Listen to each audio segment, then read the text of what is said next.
Everyone, welcome to my channel. Myself Manju Kushwaha from Jharkhand. तो पिछले part में हम सब फिजिक्स के क्वेश्चन को सॉल्व कर लिए थे। अभी है सो 10th के बेसिस पे बायो के कुछ क्वेश्चन को सॉल्व करने की कोशिश करेंगे और इसमें मैं PYQ भी दिखाऊंगी आपको कि ये क्वेश्चन रियली में आए हुए थे पिछले ईयर। तो और पिछले ईयर भी और मतलब पिछले 5 ईयर में ये सारे क्वेश्चन आए हुए थे। तो आप अच्छी तरीके से इस वीडियो को पूरा देखना और इसका जो पूरा PDF है वो मेरे टेलीग्राम चैनल पर मिलेगा। तो टेलीग्राम का लिंक है सो डिस्क्रिप्शन में मिलेगा और साथ ही साथ इंस्टाग्राम का भी लिंक आपको डिस्क्रिप्शन में मिलेगा। और पिछले जो 3 पार्ट का जो वीडियो का लिंक है वो भी डिस्क्रिप्शन में मैं कर दूंगी ऐड, तो वहाँ से आप देख लीजिएगा जो भी न्यू विजिट कर रहे हैं इसमें। बाकी चलिए स्टार्ट करते हैं। जो बायो के मोस्ट इंपॉर्टेंट क्वेश्चन है MCQ वो कर लेते हैं 10th के बेसिस वाला। क्लास 10th के बेसिस पे क्वेश्चन क्लास 10th का जय प्रक्रम वाला चैप्टर है और मैं आप सबको बता दूँ मेरे पास हिंदी मीडियम में ही अवेलेबल है। अभी इंग्लिश मीडियम का बुक नहीं है मेरे पास, तो आप हिंदी में ही कर लीजिए क्वेश्चन, क्योंकि आपको वहाँ दोनों मीडियम में क्वेश्चन मिलेगा, हिंदी इंग्लिश में। तो डरिए नहीं, वहाँ पे इजीली हो जाएगा आपसे।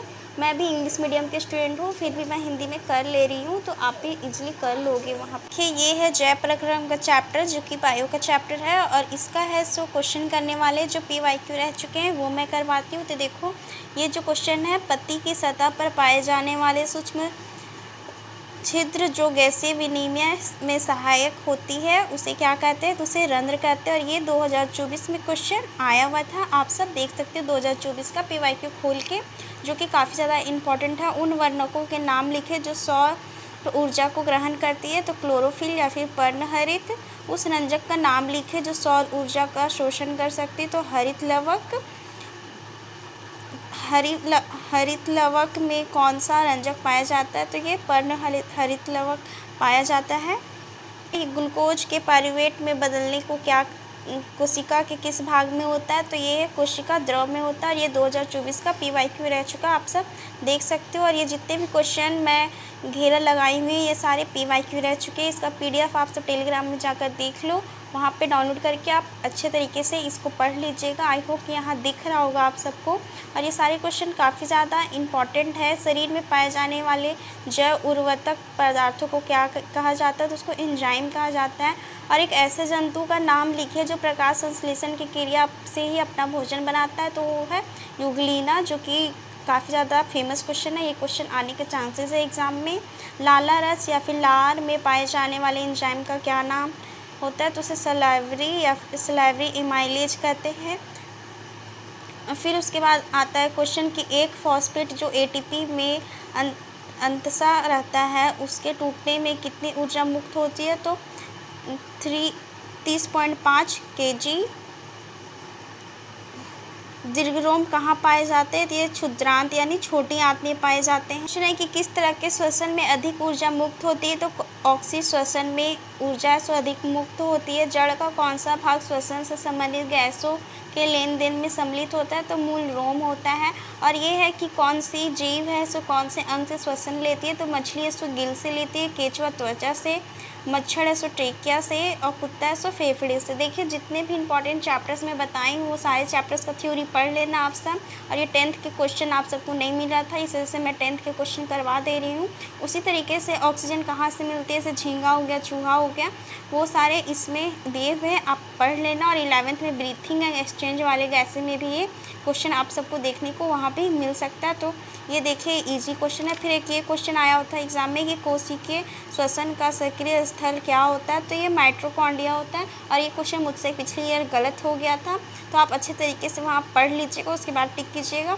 देखिए अगर इस बुक से क्वेश्चन आया हुआ है तो ये सारे क्वेश्चन पढ़ना ज़रूरी है, क्योंकि कोई भी क्वेश्चन आ सकता है। इस बार ये क्वेश्चन आया तो हो सकता है अब है सो ये क्वेश्चन आ जाए, कुछ भी क्वेश्चन यहाँ पे आ सकते हैं, जो कि यहाँ देख सकते हो काफ़ी सारे क्वेश्चन दिए हुए हैं। अगर मैं एक एक करके करने लगूँगी तो काफ़ी ज़्यादा टाइम लगने लगेगा, इस वजह से मैं जल्दी जो क्वेश्चन मुझे लग रहा है कि हाँ बताना चाहिए वो मैं बता रही हूँ। एंजाइम क्या है? तो ये जैव उत्प्रेरक है। उस एंजाइम का नाम लिखे जो स्टार्च को तोड़ता है, जो सलाइवरी एंजाइम। श्वसन का मध्यवर्ती पर क्या है? तो पाइरुविक अम्ल है। पाइरुवेट के निर्माण की क्रिया कहाँ होती है? तो कोशिका द्रव में होती है। पाइरुवेट का विखंडन कहाँ होता है? तो माइटोकॉन्ड्रिया। और निर्माण की पूछेगा तो कोशिका द्रव। ATP का पूरा नाम क्या होता है वो आप सब कमेंट बॉक्स में लिखना, ठीक है। ATP का पूरा फुल फॉर्म क्या होता है वो आप सब कमेंट बॉक्स में मुझे बताओगे। और ग्लूकोज के ऑक्सीजन में ATP के कितने गुण अणु होते हैं? तो 38 होते हैं या फिर 36 ATP होते हैं, ठीक है। पादप में जाइलम उत्तरदायी है? तो खनिज लवण के लिए, जल के लिए।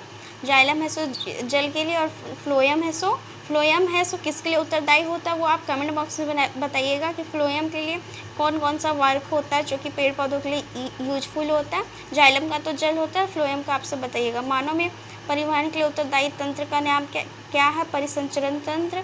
पौधों में जल का वहन किस ऊतक द्वारा होता है? तो जाइलम द्वारा। फ्लोएम के द्वारा क्या होता है वो आप सब कमेंट बॉक्स में बताइएगा मुझे, ठीक है। और इतना सारा यहाँ पे दिया हुआ, वो सारी चीज़ों को आप अच्छे तरीके से पढ़ लीजिएगा PDF लेके वहाँ से, ताकि आपका एक भी क्वेश्चन छूटे ना। यहाँ पे जितने भी क्वेश्चन मैं अंडरलाइन की हूँ सारे क्वेश्चन इजी हैं और अच्छे हैं। ब्लड वाला चैप्टर से भी पढ़ लेना सारी चीज़ें, ए बी और ओ सारे जो चैप्टर है वो पढ़ लेना अच्छे तरीके से, शॉर्ट रिविज़न कर लेना हर एक चीज़ के लिए। और मछली में कितना हृदय कोष्ठक होते हैं वो आप सब कमेंट बॉक्स में बताना। और मेढक में कितना हार्ट पाया जाता है, चैम्बर को, वो आप सब कमेंट बॉक्स में बताना। ये सारे क्योंकि बायो इजी होता है, हर कोई कर लेता है, तो ये सारे का आंसर आप सब कमेंट बॉक्स में मुझे बताना कि कितना होता है। बाकी और इधर देखते हैं तो देखो ये जो क्वेश्चन है वृक्क वाला कि गुर्दे की उत्सर्जन इकाई क्या होती है? तो नेफ्रॉन या फिर वृक्क होती है। फिर रक्तचाप को मापने वाले यंत्र का नाम क्या होता है? स्फेग्मोमैनोमीटर होता है, जो कि काफ़ी ज़्यादा इजी क्वेश्चन है। और यह सारे क्वेश्चन लगभग आए हुए हैं हर एक एग्ज़ाम में, तो आप अच्छे तरीके से सारी चीज़ों को पढ़ के जाइएगा ताकि आपका एग्ज़ाम अच्छे तरीके से जाए। और बायो हर ईयर इजी आती है, इस ईयर भी आएगी, बस आप अच्छे तरीके से सारी चीज़ों को पढ़ लीजिएगा। इस बुक का सारा PDF ऑलरेडी डाला हुआ है टेलीग्राम में, तो वहाँ से पढ़ लेना। बाकी मुझे जितना क्वेश्चन इजी लगा उतना मैं करवा दी, जो कि एग्ज़ाम में PYQ आए हुए थे। बाकी मिलूँगी जल्द एक और नई वीडियो के साथ। कोई भी डाउट रहे तो कमेंट बॉक्स में बताना। बाकी मिलूँगी जल्द एक और नई वीडियो में, तब तक बाय बाय। और न्यू हो तो लाइक से सब्सक्राइब कर देना ताकि आगे और भी इन्फॉर्मेटिव वीडियो मिले। और एग्ज़ाम के लिए बेस्ट ऑफ लक।